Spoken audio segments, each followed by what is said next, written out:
Hi, so this is Sri Venkatesh and welcome back to my channel.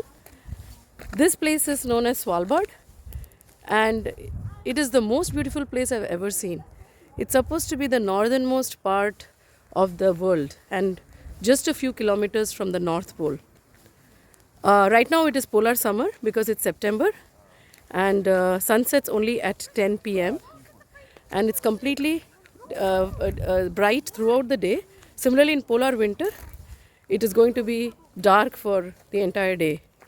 And it looks so beautiful. And there is this water that is frozen into ice.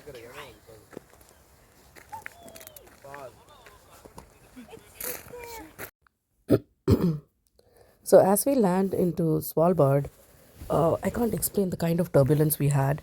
It was because of the very heavy Arctic winds, and the turbulence was simply crazy. It's so bad that you can see my phone moving haywire while taking the video. But then at the same time, it looked really fantastic from that height, all the mountainous terrain and the water body, everything at the same time. It was an awesome experience.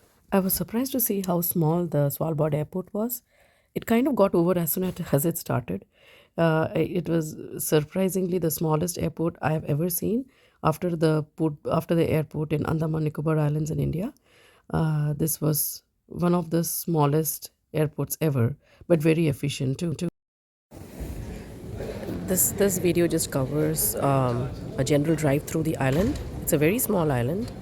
The total population around 2,500 people, and that's what it has been for a long time. Not crowded at all. So I just took a video of the entire island driving around. As you see, there are very simple apartments around here and very nice construction of the homes, a typical Danish Norwegian construction. And mostly there are apartments around. There are a lot of interesting facts about Svalbard. It's actually an archipelago which has about 9 islands, and Svalbard is a visa-free zone. It is the northernmost. You're in the northernmost part of the world when you're in Svalbard, and you're just like some 1,000 kilometers away from North Pole. That is the closest that you can get to the North Pole.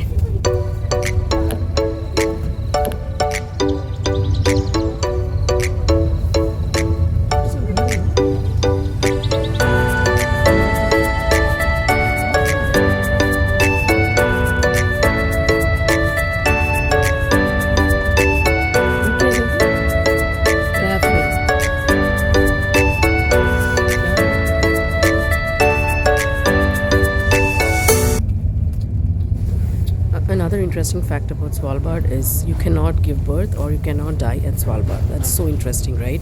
So there are no good maternity wards or facilities around here. That's why if anybody is pregnant, suggested to go to the mainland. And of course, you have no control over death. But it's even if when there is a death, there is a problem because there is no symmetry. The one that is there is an old one. Giving birth and dying is not allowed in Svalbard. What you see in front is the museum. It's one of the Svalbard museums there. It takes about 45 minutes to 1 hour to cover the entire museum. Interesting. It's all about the animal life and about botanical life of Svalbard and the history of Svalbard. It is interesting that there is only 14 kilometers of paved road in the entire island, and it is a very safe place. It is said that people generally leave their cars and houses unlocked. And another really funny fact is that you cannot have a cat in Longyearbyen. They're supposed to be, they are more dog friendly, but you cannot really have a cat.